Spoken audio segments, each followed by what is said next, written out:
Бәріңе сәлем достар, сіздермен мәңгілік футбол арнасы. Біз сіздермен футбол әлемінің соңғы топ жаңалықтарымен бөлісуге дайынбыз. Бізге қолдау көрсеткіңіз келсе, лайк басып, каналға тіркелсеңіздер жеткілікті. Біз видео шығаруды тоқтатпаймыз. Олай болса, көп созбайық, біз бастаймыз. Челсидің осы жаздағы басты трансферлік мақсаты Севильядан Жюль Күндені сатып алу болған. Көктер қорғаушыны өткен жазда сатып алғысы келген. Бірақ Севилья бұл трансферді жүзеге асырмады.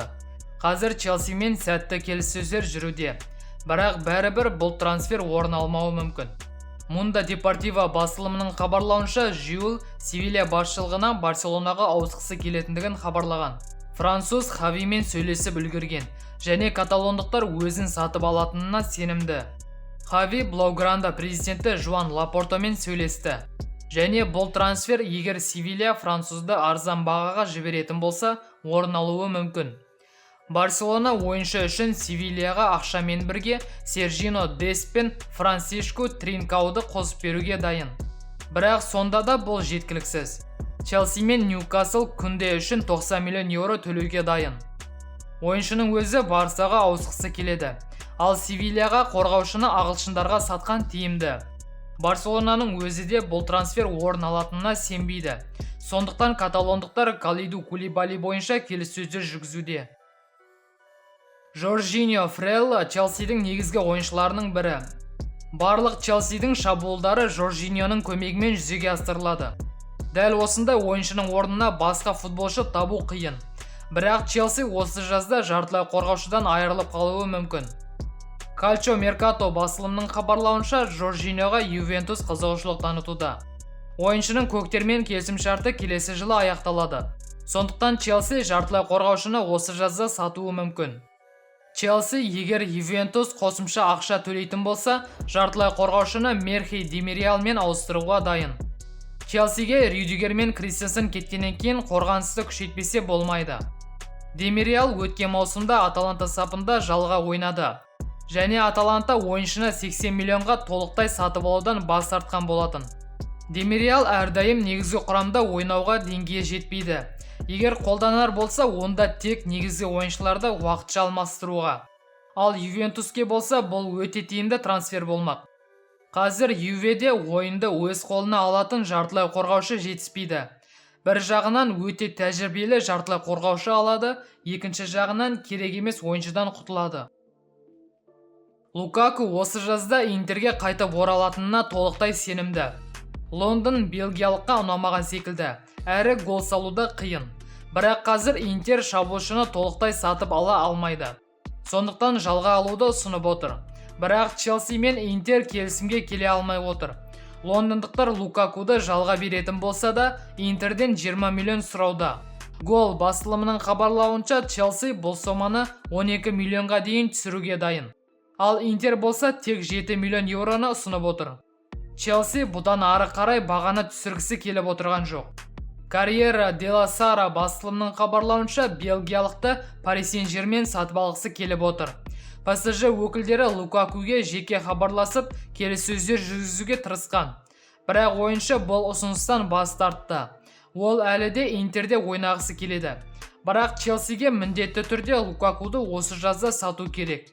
Егер лондондықтар мен Милан арасында келісім болмаса, соңында Лукаку Парижге көшуге мәжбүр болуы мүмкін.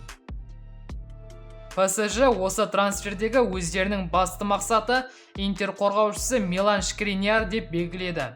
Шкриньярға ПСЖ спорт директоры Луиш Кампуш қызығып отыр. Журналист Фабрицио Романоның хабарлауынша Луиш Кампуш бірнеше рет ойыншымен телефон арқылы сөйлескен. Интер ойыншыны ПСЖ-ға 50 миллион еуроға сатудан бас тартты. Шейхтар бағаны өсіріп 60 миллион еуро ұсынған. Бірақ Интерге бұл да жеткіліксіз. ПСЖ қорғаушы үшін 80 миллионда төлеуге дайын. Журналист Альфредо Педуланың хабарлауынша Интер ойыншыны ПСЖ-ға 80 миллионға сатуға келісті.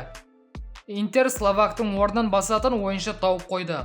Ол өткен маусымдағы А сериясының үздік қорғаушысы Глейсон Бремер. Николас Кираның хабарлауынша ойыншы Интермен келісімге келіп қойды. Садио Мане Ливерпульде тағы бір маусымға қалмайтынына толықтай сенімді.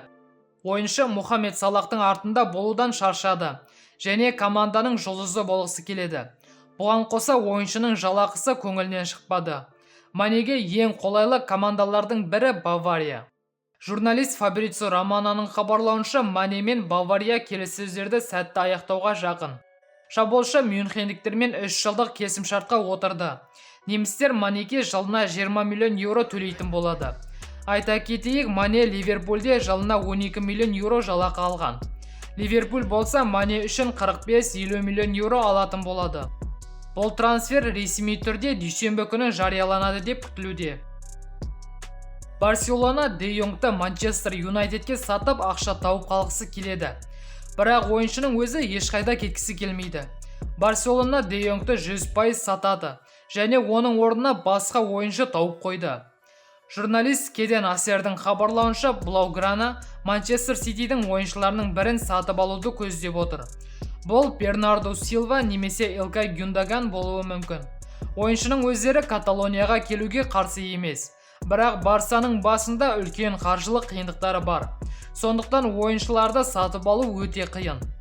Бірақ Mundo Deportivo басылымының хабарлауынша, қалалықтар Де Йонгты Манчестер Сити сапында көруге қарсы емес.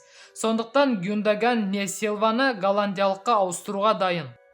МЮ-ге қарағанда Манчестер Сити Чемпиондар лигасында ойнайды.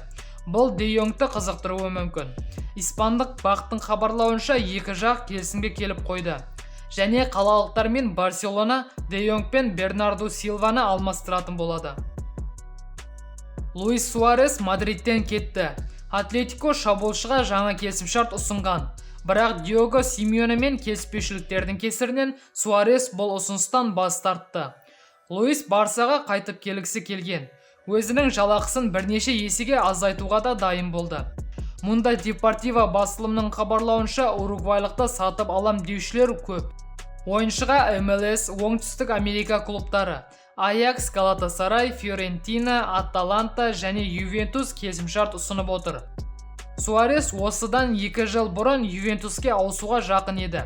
Тіпті ойыншының отбасы Туриннен үйде іздеген болатын. Бірақ ақырында Мадридтен бірақ шықты. La Gazzetta dello Sport басылымның хабарлауынша, осы жолы Ювентус уругвайлықты Туринге әкелуге нықтап кірісті. Ювентус Суареске қазіргісімен бірдей жалақы төлеуге дайын. Достар, бүгінгі жаңалықтар осымен тәмам. Видео ұнаса лайк басып, жаңалықтар жайлы өз ойларыңызды комментте қалдыруды ұмытпайық. Және арнаға тіркеліп жатқандарыңыз үшін үлкен рахмет. Ал біз қоштаспаймыз, келесі видеода кездескенше аман сау болыңыз.